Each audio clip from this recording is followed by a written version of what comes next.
সুপ্রিয় দর্শক, আজকের ক্লাসটা ভেরি ইম্পর্ট্যান্ট তাদের জন্য যারা আপকামিং JEE-2 এক্সামের জন্য প্রিপারেশন নিচ্ছেন। আজকে আপনাদের জন্য আমি নিয়ে আসলাম 2021-এ যে JEE-2 1 অ্যাপ্লিকেশন হয়েছিল, এইটার আপনাদের পরীক্ষার যে প্রিভিয়াস ইয়ার কোয়েশ্চন, এটা আপনাদের সামনে আজকে আমি নিয়ে আসলাম।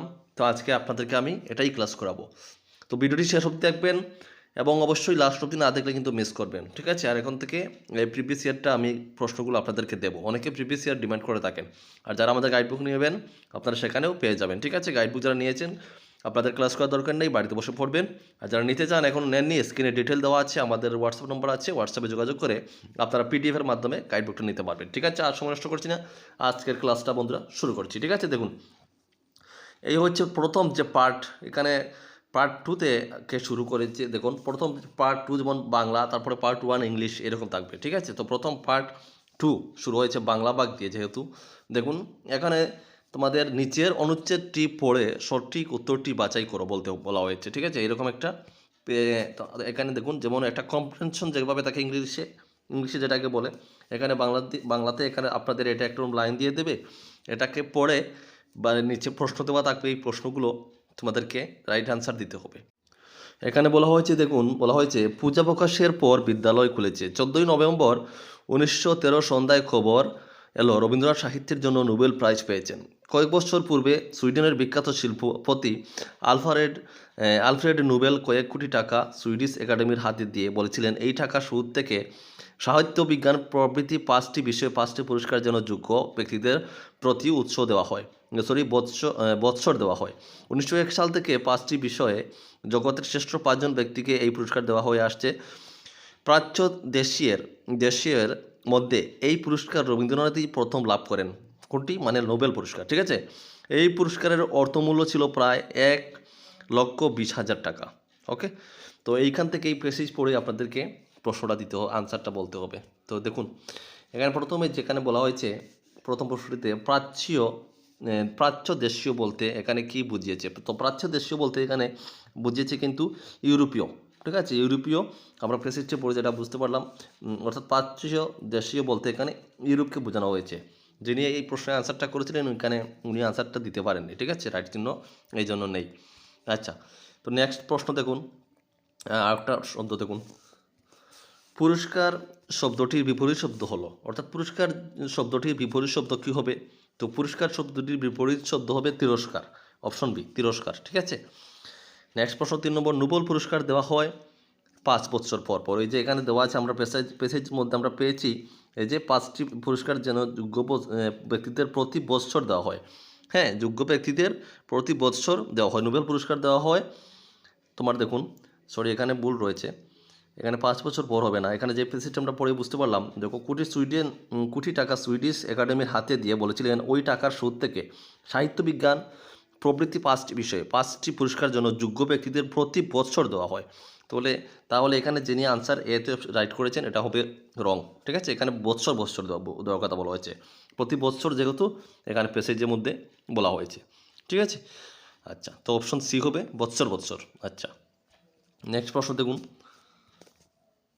রবীন্দ্রনাথ নোবেল পুরস্কার পেয়েছিলেন কত সালে? আমাদের পেসেজ যে দেওয়া আছে 1913 সালে, এটা আমরা এমনি জানি। 1913 সালে রবীন্দ্রনাথকে প্রথম পুরস্কার পান, ঠিক আছে? আচ্ছা, আরেকটি প্রশ্ন দেখুন, 5 নম্বর প্রশ্ন, যে বিখ্যাত ব্যক্তি নোবেল পুরস্কার চালু করেছিলেন তার নাম কি? এখানে উপরে পেসেজে দেওয়া আছে, আমরা পড়েছি আলফ্রেড নোবেল, ঠিক আছে? Alfred Nobel. Okay, Alfred Nobel ইনি নোবেল পুরস্কার চালু করেছিলেন, মনে রাখবেন, ঠিক আছে বন্ধুরা? আচ্ছা, তারপরে দেখুন নিচে আরেকটি এরকম পেসেজ দেওয়া আছে, যেমন সরাইয়াতে রেখেছে আরেকটা পেসেজ। দেখুন, অনেক লম্বা একটা পেসেজ। তো পেসেজটা আপনারা স্ক্রিনশট নিয়ে পড়ে নেবেন।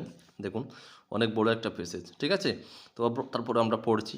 দেখুন, এখানে বলা হয়েছে পীঠদেবীর প্রতিষ্ঠা এবং সেই সঙ্গে উদয়পুরের মাতাবাড়ির মাহাত্ম্য প্রচারিত হওয়ার বিষয়ে নানা জনপ্রবাদ প্রচলিত আছে। চন্দ্রনাথ মহাত্মা কথিত আছে যে চট্টগ্রাম অঞ্চলে এক রজক ছিল, তার কামধেনু ছিল। হ্যাঁ, ভোরবেলার রজক কামধেনুকে ছেড়ে দিত, এখানে ওখানে ঘুরে ফিরে রামধনুটি রোজ গহন অরণ্য প্রবেশ করত। রোজ কামধেনুটি অরণ্য যায় কেন, এই প্রশ্ন দেখা দিল রাজকের মনে। তাই একদিন সে কামধেনুটির পেছন পেছন অরণ্য গেল আড়াল থেকে দেখলো যে কামধেনুটি একটি উঁচু জায়গায় দাঁড়িয়ে রয়েছে আর তার বাট থেকে অজস্র ধারায় দুধ ঝরে পড়ছে। বিস্মিত রাজাকে গিয়ে দেখতে পেল এক সুন্দর শিবলিঙ্গ। বিস্মিত রজক কাছে গিয়ে দেখতে পেল এক সুন্দর শিবলিঙ্গ। রজকটি গাছের গা থেকে একজন বামুন ঠাকুরকে নিয়ে এলো এবং শিবলিঙ্গের পূজা করালো। এই শিবলিঙ্গই হলো চন্দ্রনাথ তীর্থের স্বয়ম্ভুলিঙ্গ বা স্বয়ম্ভুনাথ লিঙ্গ। ঠিক আছে, স্বয়ম্ভুলিঙ্গ বা স্বয়ম্ভুনাথ লিঙ্গ। আচ্ছা, তো এই প্যাসেজটি পড়ে এখন আমাদেরকে নিচে যে প্রশ্নগুলো আছে এইগুলোর আনসার দিতে হবে। তো এখানে যেমন বলা হয়েছে আলোচ্য অংশের জনপ্রবাদটি উল্লেখিত আছে কোথায়? এখানে বলা হয়েছে পীঠদেবীর প্যাসেজে রয়েছে পীঠদেবীর প্রতিষ্ঠা গ্রন্থে। ঠিক আছে, পীঠদেবীর প্রতিষ্ঠা গ্রন্থে 6 নম্বর আমরা আনসারটা পেয়ে গেলাম। তারপরে দেখবো 7 নম্বরটা। দেখুন 7 নম্বরটি হচ্ছে স্বয়ম্ভু লিঙ্গের অপর নাম কি? অপর নাম হলো, তো স্বয়ম্ভু লিঙ্গের অপর নাম আমরা এখানে প্যাসেজে পেয়েছি আমরা এই যে স্বয়ম্ভু লিঙ্গ বা স্বয়ম্ভুনাথ। ঠিক আছে, স্বয়ম্ভুনাথ। তো স্বয়ম্ভুনাথ হবে অপশন এ হয়ে যাবে সঠিক উত্তর। ওকে, তারপর হচ্ছে গহন শব্দটির অর্থ কি? এখানে গহন শব্দটির অর্থ হচ্ছে গভীর, এখানের মধ্যে রয়েছে। ঠিক আছে, গভীর, অপশন বি সঠিক উত্তর। আচ্ছা, 9 নম্বর দেখো রজক বাস করতো কোথায়? চট্টগ্রামে। এখানে উল্লেখিত রয়েছে, আমরা প্যাসেজটি পড়েছি। ঠিক আছে না? তো প্রথম কিন্তু এই দিক থেকে শুরু হবে, তারপরে প্রশ্নগুলো আপনাদের ধীরে ধীরে কঠিন হতে থাকবে। তারপরে বলা হয়েছে লাস্ট প্রশ্ন 10 নম্বর প্রশ্ন, যেখানে এখানে জনপ্রবাদ বলতে বোঝায়। জনপ্রবাদ বলতে কি বোঝায়? এখানে জনপ্রবাদ বলতে দেখুন অনেকের মনে অনেক প্রশ্ন আসতে পারে, তো আমাদের এখানে উপরে পড়তে হবে। ঠিক আছে, পরে বুঝতে হবে জনপ্রবাদ বলতে কেন জনগণও বোঝাতে পারে, লোকালয় বলতে পারে, কিংবদন্তিও হতে পারে, বা উপরের কোনোটিও না হতে পারে। ঠিক আছে না? তো কিন্তু আমরা এখানে প্যাসেজটি পড়ে যেটা বুঝতে পারলাম, যেমন ধরুন পীঠদেবীর প্রতিষ্ঠা এবং সেই সঙ্গে উদয়পুরের মাতাবাড়ির মহাত্মা প্রচারিত হওয়ার বিষয়ে নানা জনপ্রবাদ প্রচলিত আছে। তো এখান থেকে বোঝা যায় জনপ্রবাদ বলতে কোনো একটা প্রচলিত জিনিস। ঠিক আছে না? জনপ্রবাদ মানে বিভিন্ন নানা জনপ্রবাদ মানে কি বলবো ইত্যাদি ইত্যাদি বোঝানো হয়েছে। নানা জনপ্রবাদ মানে বিভিন্ন প্রচলিত আছে বলা হয়েছে, এগুলো বলা হয়েছে।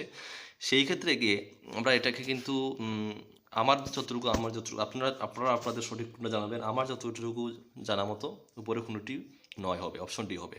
আমি যদি ভুল করে থাকি তাহলে আপনারা অবশ্যই কমেন্ট করবেন আপনাদের যদি সঠিক আনসারটা জানা থাকে। ঠিক আছে, এটা আমার ব্যক্তিগত আনসার আমি দিচ্ছি, উপরের কোনোটি নয়। তো আজকে এতটুকুই থাক, বাকিটা নেক্সট ক্লাসে আবার করাবো অবশ্যই। আর যারা গাইডবুক নেবেন আপনারা একসাথে পেয়ে যাবেন। ঠিক আছে বন্ধুরা, সবাই ভালো থাকবেন, দেখা হচ্ছে পরের ভিডিওতে। জয় হিন্দ, জয় ভারত।